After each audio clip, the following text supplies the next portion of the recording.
I'm launching 3 new greeting cards today. Do you guys want to see them? Before I show you the cards, if we haven't met yet, my name is Melissa. I run a brand design studio by day and a handmade product business by night. And on this channel, I like to share tips about design, branding, and handmade business in hopes that maybe something that I've learned along the way can help one of you guys out. So let's dig in. It's been a hot minute since I've launched new greeting card designs. I think it's been over a year since I've launched any new ones. If you guys don't know, I run a business. It's called Phoenix Supply Co. It's all art, stationery, gifts, accessories that are inspired by the desert. So these are going to be 3 new cards for that business, that product line. I don't know what got in me, but I just all of a sudden decided I want to make these cards happen. They've been in my mind for several, 2 of them since last fall, and 1 of them even longer, more like a year or more. And so I finally just this month got going, got motivated, and we've got 3 new cards launching today. Before I show you the new designs, I thought maybe I would treat this as a little learning opportunity and tell you guys 3 things that kind of make my greeting cards different, and 3 things I like to take into consideration when I'm designing new greeting cards. First, all of my greeting cards feature art that is actually hand painted by moi. It is not digital art, not that there's a single thing against digital art, but I just feel like in this day and age, it's actually becoming less and less common to have art that's actually created with an old-fashioned like brush, pen, marker, those types of things. So that's something that I think really makes our cards different. I paint all of the elements of the greeting cards separately, and then I digitally compose them together. I learned that lesson a long time ago when I tried to paint like the type onto the art, and then it's like not centered the right way. And so I paint the type separately, and then I paint the art separately, and then I bring them together on the computer. And that's how I make pretty much all of my greeting cards. Second thing is that I rarely chase trends in really any of my designs. I am not opposed to trends, but I really try to keep the designs of this business authentic to what I love, what authentically brings me joy, what I'm drawn to, things I want to see more of in the world.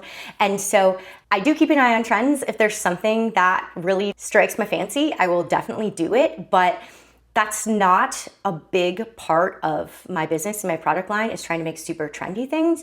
I actually really want to make things that stick around and stand a little bit of the test of time. I like to think of them as charming and timeless. Not timeless like a beige sofa, but timeless like it's always a cute, charming, fun, message or piece of art. It's something that always brings you joy. It wasn't just capitalizing on a trend. I think that in the case of greeting cards, this is really helpful too, because you can kind of stock up on a few, keep a few in the drawer, and you don't have to pull it out, 6 months later and feel like, oh, that meme's kind of dead. Because my cards aren't based on those trendy type things. And then the third thing is I love a good multi-purpose card. I am always trying to make greeting cards that can be used for more than one occasion. I think that this serves both me and all of my customers the best. So when it comes to my end customer, like I just said, you can buy a couple cards, keep them in the drawer, and if it's not a super, super pointed message, you can use a card for a lot of different things. One of the cards I'm going to show you here today is specifically designed with this in mind, like very much so. And then the other thing is for my retailers, they can buy my cards and not necessarily feel like they're going to go out of season or that they're only for one type of customer. And then for myself, it helps me with my inventory. If my cards aren't so narrowly focused, it's a lot easier to sell them in multiple locations throughout the whole entire year. And that's just a lot easier to maintain inventory and predict how much inventory I'm going to need rather than having cards that are super narrowly defined and focused. This is just something that really works really well for me and is something I tend to go back to over and over again. Like, how can I make this card serve more than one specific purpose,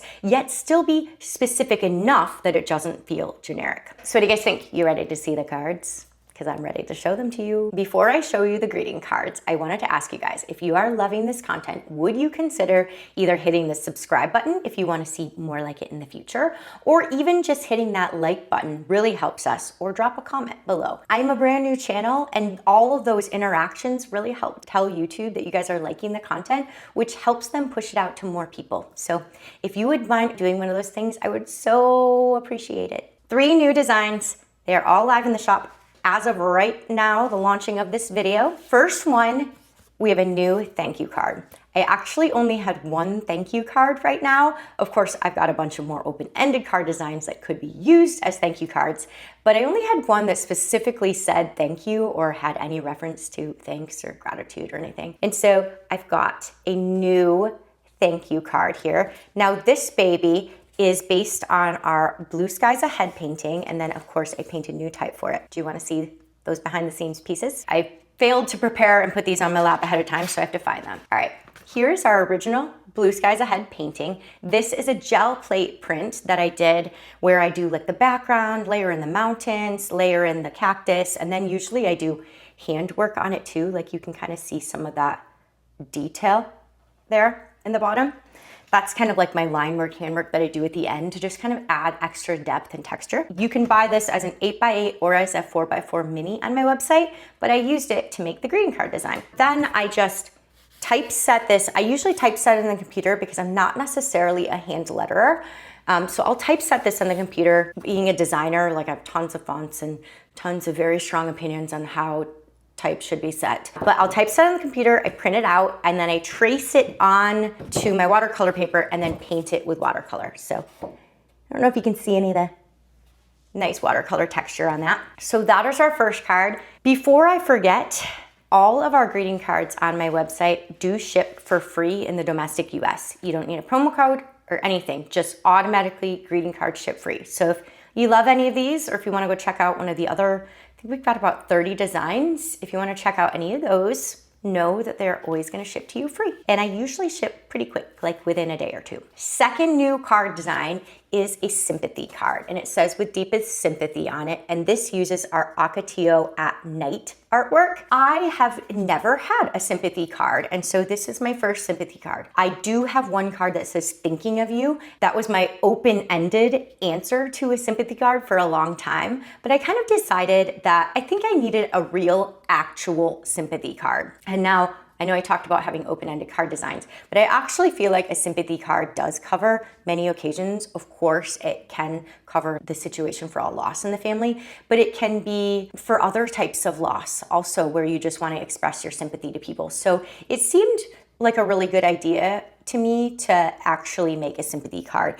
And I just thought that this artwork was just such a beautiful backdrop. I just think maybe that can bring a small amount of joy into someone's life if they're going through loss or heartbreak or hardship, is just receiving a card that's just really beautiful. It just might give them a little moment of joy and happiness in their day. So I can show you the paintings on these too. I'll show you the type first because it's on the top of my pile. So there's my type that I painted. And of course I scan this in, I isolate it. I usually do a lot of cleanup on it. You can watch my video from a couple times ago with my new products. I launched some products all for one of my Tucson stockists, and I literally show you how I clean everything up in that video. It's pretty detailed actually. And then here is the painting that this one is based off of. And this full-size 8x10 painting is available in our shop as well, but this is the original guy here. This is another gel plate. So background, laying in my mountains. I laid in actually this next and then the Ocotillo in last. And then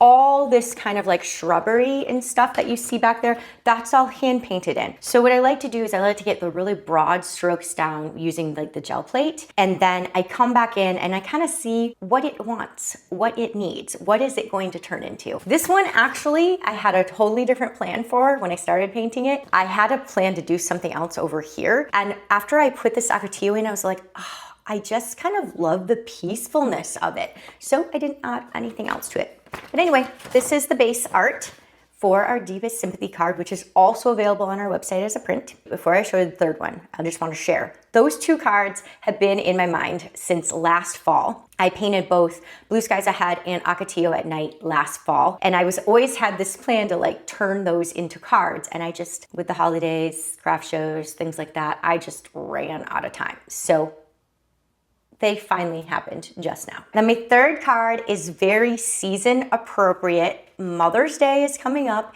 in very close to a month, probably less than a month. So if you haven't thought about your mama, think about your mama. So I made a Mother's Day card, and this is our first Mother's Day card ever. It says, "Hey Mama," and it's got little cute rainbow quail. Quail aren't really rainbow if you don't live in the desert. The poor women, it's kind of like ducks. They're like the dull ones, but I made this lady a queen. Little rainbow quail, little mama and her babies, kind of against kind of a foggy desert scene. This one is a wonderful example of my multi-use card idea. Notice it doesn't say Happy Mother's Day on it. It says Hey Mama on it. This could be a Mother's Day card. That's what I've designed it for. It's why I'm releasing it now. But it could also be a birthday card for your mom, a thinking of you card for your mom. It could be a really great card for a baby shower for like someone who's becoming a mom. It serves a couple different use cases. I love to make cards like this because they just serve everyone the best. So I'm very excited about this guy because this idea has been in my brain for over a year. And truth be told, I don't paint animals usually. I paint plants and landscapes primarily. And so I was very daunted by the idea of painting a quail. And I actually drew this quail last summer. And I just couldn't decide if I liked the quail enough to turn it into a painting. And I really thought I didn't. And so when I went to go work on this card, I was like, I'm gonna have to come up with a new quail. But then I opened it up and I was like, actually, I think I like that quail. I'm gonna paint it. We're gonna see how it turns out. If I hate it after it's painted, then I'll work on a new quail. So yay, I did like it. All three of these guys are in our shop today. They literally launched this morning. I will pop a link in below to shop. I will also put a link in the description and the pinned comment of this video. There is a somewhat limited stock. I never order too massive of a quantity when they're new card designs because I just want to make sure people like them as much as I do. But I will say there's even less quantity of this one because I have brought this one to several shops because I know it's the season and people will want to shop this card. So if you love this little guy, definitely order this one sooner than later. They are also live in our fair shop for our wholesale customers, but again, not a lot of cases available. Anyway, if you love it, go grab it now. So yeah, what do you guys think of the new cards? Which one is your favorite? My favorite is the Deepest Sympathy card because I just love that Ocotillo at Night painting, but I would love, love, love, love, love for you guys to tell me in the comments which one is your favorite. So that is everything for today's video. If you guys loved it, again, hit the like button, hit the subscribe button, leave me a comment below with your favorite, and I will see you guys next week. Bye.